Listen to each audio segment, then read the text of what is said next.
So Mindy is an international TEDx speaker, thought leadership strategist, author, and multi-award winning book coach. She has supported over 50,000 business leaders and entrepreneurs in 18 countries. Global. She's great. Mindy is passionate about helping people, especially from underrepresented groups, to share their wisdom and ideas to create positive change in the world, which you're seeing right before our very eyes. Help me welcome our last speaker of the day, Mindy Gibbins-Klein. Thank you, Linda. Thank you.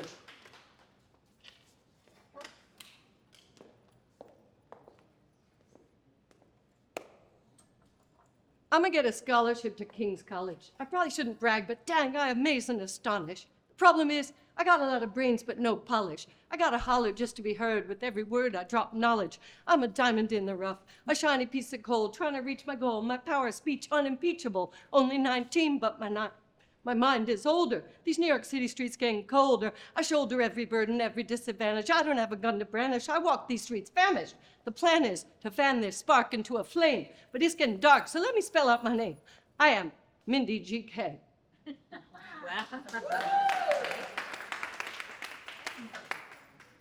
Any other Hamilton fans in here? Any other Hamilton raving fans in here?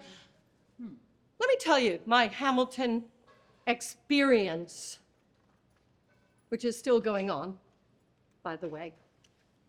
January 2nd, 2019, I'm in the 8th row of the Stalls Orchestra in the Victoria Palace Theatre in London. My first experience of Hamilton. I'm with my son, the lights go down, and from the first moment, from the first note, I just knew that something was happening. Obviously, something was happening on the stage, something was happening in me.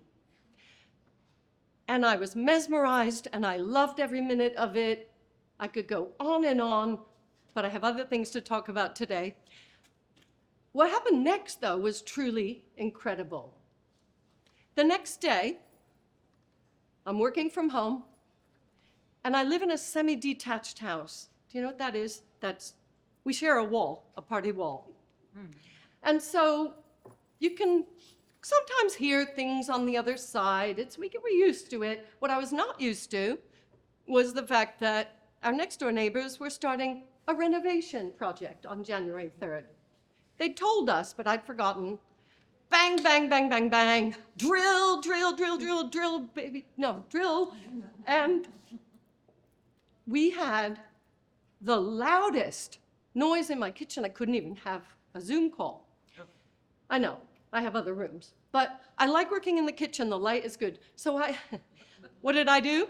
I stuck my headphones on, and guess what I listened to? Hamilton soundtrack. And their work went on for a few weeks. And every time I wasn't on a call, you know what I did? Hamilton soundtrack. I think I've lost count. I must have listened to it 25 times in a row. I still listen to it. I've seen the show 4 times. I'm about to go back again in October in New York. So who cares, right? Well, if you know anything about it, and I apologize if you know nothing about the show, let's just say it's a really, really impactful show about somebody somebody like us, somebody who want to make things happen, somebody who wouldn't put up with the status quo and did stuff about it and wrote, and of course I can relate to that. And it just inspired me so much. I didn't realize what was happening. But by January 8th, so what was that, 6 days after the show, I had made a huge decision, a monumental decision, and I did a press release about it. You see, at that time, I was running a publishing company at the same time as running my book coaching company.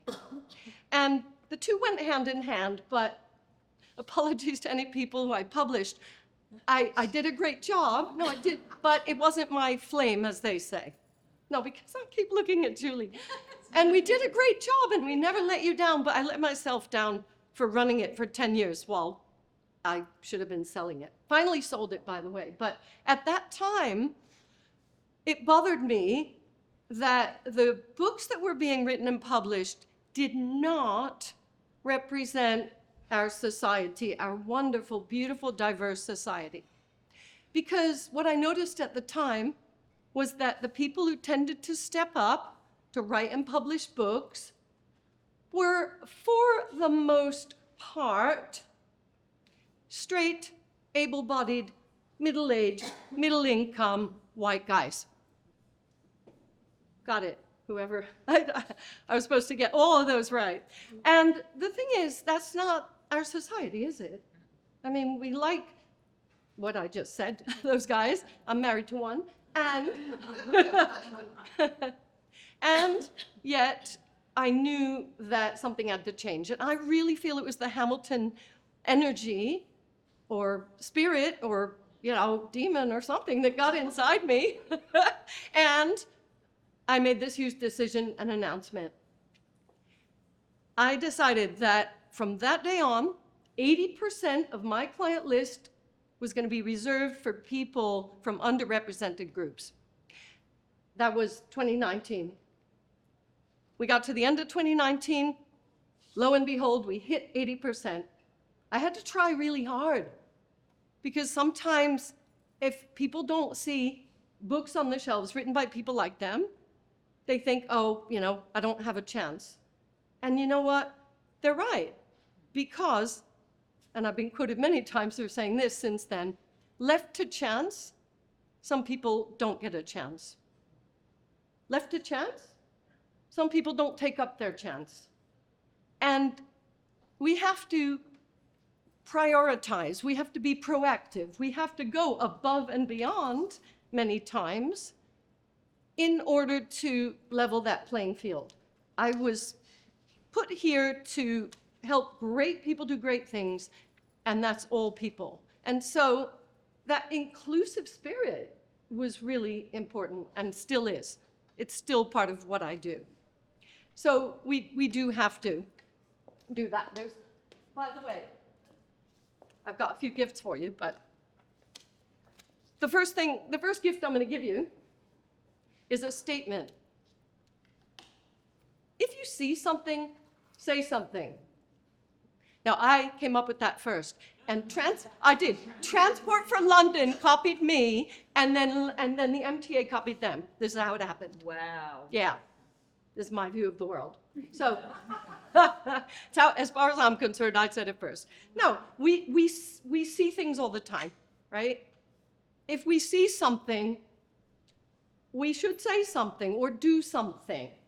But do we always do that? It's a nice thought, right? Doesn't matter, who cares who said it, but do we actually do something about the big issues that we see? The things that we want to fix and do in society and improve. So I think you can say something in lots of ways. You can say something by writing, by speaking. You can say something with the arts. You can say something, singing, dancing. You've got social media. So many ways. You can create a movement if you want. You don't have to. You can. We've heard about some people doing big things already. So it is about making a statement. It's about taking a stand. It's about bringing something important into the public eye. And it's a choice. You don't have to do it, but you do have to care enough to do it. You have to care enough. And one of my other favorite sayings is, caring is the new currency. We heard somebody else said something about currency. As far as I'm concerned, caring is a really important currency. So if caring is a currency, how abundant do you feel right now?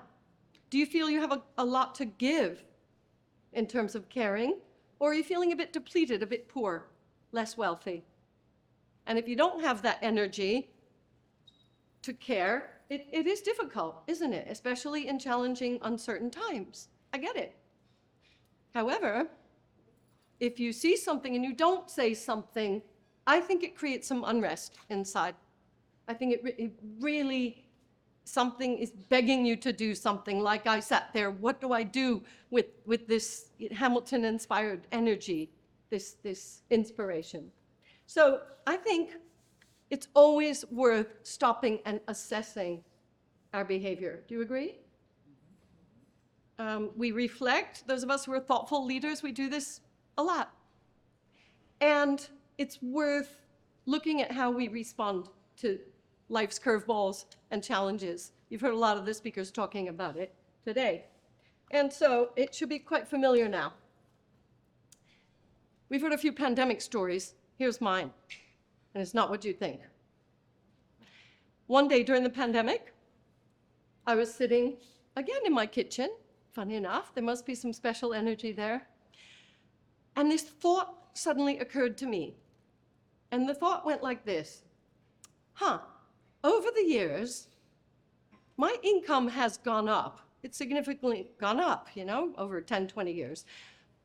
I don't think my giving, my regular charitable giving, has kept up. So my income had gone up, but have my giving kept up? And that niggled. And I got my phone out, did a little calculation. Now, most of us have heard of tithing, tzedakah, zakat, dana, dasvand. Every religion talks about giving and giving back.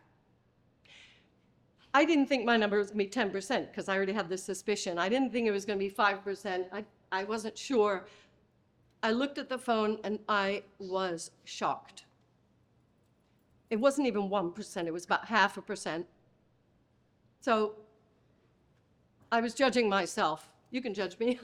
But I'd lost sight of it. I just lost sight of it. So many other things in my life. But am I the kind of person who keeps 99.5% of my income? No, that's the answer. So I immediately did something about that, upped a lot of my donations. I think I'm at about 4.3%. It doesn't matter what the number is, it's the intention, as we've said so many times today. And I started talking to people about it. I started talking to friends about it. And they said, well, I never really thought about it. No kidding, people aren't thinking about it. But why not? Let's think about it. Do a calculation. So I had something brewing, and then I started speaking to charities, and this is what clinched it for me. I said, let me speak to charities because, I think they can help me with this mission. And the first person I talked to was a lady called Sue, and I said, do you think you could share our new website called giving1%.com with your people, with your list? What list? I said, your regular donors. Oh, we don't have any regular donors. What? No regular donors? How do you budget? We can't really. Well, how can you plan? It's tough. I said, yeah, I'm sure it is. And it's unbelievable how many charities are in that situation. They rely on these one-off campaigns, fundraisers, they're all important. And, God bless you if you're working with a charity in that way. But charities need real money every single month, every month, to do their important work. So, similarly, as I did with my other big idea, I just started talking about it. And lo and behold, I was invited to do a TED Talk about it, which TEDx, to be specific, in St. Albans, where I live, did it last October. It's online, and I was supposed to hand these out before. So please take one of these because, doing a TEDx talk is great, but I have important work to do, and that involves an ongoing message. So it's not really about the initiative. I'm excited about it. I'm excited about the possibility every time I get to talk about it, and I inspire even one person to do their calculation and to know their giving number. I feel great, and we're all doing great work. So it all started with reflection. If you think about it, it started with me reflecting in my kitchen, could be anywhere. And thoughtful leaders do prioritize reflection. We prioritize thinking about important things, We're not hasty. Sometimes we have to make quick decisions and act. But it's important. It's really important to give yourself time. And it doesn't have to be scheduled into your calendar. It can be. It can be scheduled in. And yet you may need to reflect quickly when things happen. And this is something kind of funny. Reflect quickly is not a phrase that I've heard very much, but I use it with my clients, and I'm using it to help you understand now that once you embed these skills, if you make it a habit, you can actually see something, right? If you want to say something and do something and you need to see it first, you have to train yourself to see it.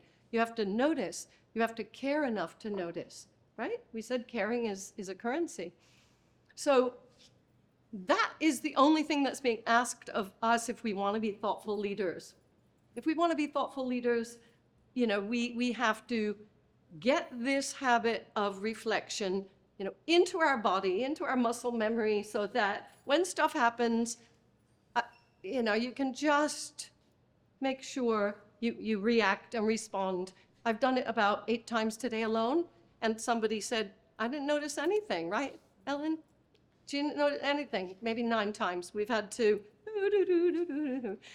And that's how it is. The thoughtful leader can actually reflect quickly. Right. This is a really funny story that I went back and forth about, but I'm going to share it with you. Might be a mistake, and we're being recorded, but too bad. Because it happened this week. And so it's quite fresh. I've never told it before. I walked into my hotel room, and I'm staying just near Times Square, and I had a big suitcase, and I opened the door to the hotel room, really nice room, and I'm busy looking at the bed and wheeling the suitcase in, and the next thing, bang! It was only the door that slammed behind me. I knew what it was, but the thoughtful leader inside me thought, gee, maybe that annoyed some of the other people staying on my floor.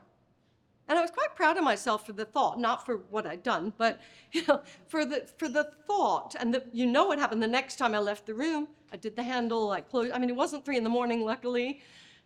But then I went above and beyond, and somehow there was a dividing wall, and there was somebody staying on the other side, and this is my life, obviously, and bang! And so I quickly opened my door, and out he walks. Now, you don't do this in New York, but I did it, and I'm still here. And he said, oh, hello. I said, hello. I said, big smile, do you think the next time you close your door, you could just hold the handle and pull it shut? I know. What's wrong with me? And he looked, and so I said, like this. So I showed him with my door. And I said, not like this. Bang. And he realized how loud it was. And guess what? There haven't been any loud bangs on my floor since. So, look, this is just a silly example. Or is it? Is there something that you could resolve, maybe with humor? I think I use humor a lot, like Casey. Or just with a bit of extra thought, just a quick thought, like how else? So just for a moment, think about something that is niggling you, you've not resolved it, it's an issue, it's a challenge, it's a sticky situation. Got something? When you have something in your mind, nod your head. Something you're dealing with today. Okay, I've seen at least 2/3 nodding, so we're moving forward. The thing is, you've tried stuff. I'm sure you've tried different approaches. But maybe there are things you haven't tried. I don't know. Do you need to talk to other people to get more ideas? Do you need to just sit and reflect on your own? Do you need to switch off, turn off your devices, come to a basement where there's no signal? Just get out of the daily grind. Because you can try again. And if you've made a mistake, you certainly can try again. And somebody spoke about apologizing. That's not easy at times. And yet, if it's important, you can have another go. So, you know, I said I spoke to the charities when I was launching Giving 1%. I spoke to a bunch of charity leaders, and I made a big mistake. So I did present it to them the way I did to you. And I said, look, you know, stop focusing so much on these fundraising campaigns and these one-offs and these spiky donations, and think instead of what you could bring in on a regular basis. Instead of asking somebody for $50, maybe see if they'll donate $10 a month, which is $110 a year, every year. And I felt so enthusiastic and excited, like I had this brilliant idea they'd never thought of.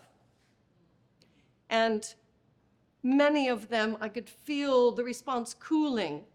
You know, who am I? I'm not a charity expert. I just was somebody with a lot of passion for this idea. And I really screwed up with one hospice in particular. I say I screwed up, I mean, it takes two to tango. So far, we're not able to partner the way I really see we could. Because I think it was my tone. I think it was just you know, not sitting and listening to their point of view. And, you know, it's sad. But we cannot control everything or everyone, can we? We can barely control ourselves. And there are things that we need to adjust, we need to pivot, we need to just shift and try another approach. So in this case, my other approach was, okay, leave them to one side, talk to the other ones with this new understanding that you're doing really great work, and here's another thing that we could do. In addition, not instead. Not stop your fundraising campaigns. Of course they were going to get defensive. Oh, dear. Anyway, so, right, well, if you've made a mistake, if you feel you've made a mistake, just reflect on that a moment. Is it worth having another go? Is it worth having a really honest conversation? Because that's what thoughtful leaders do.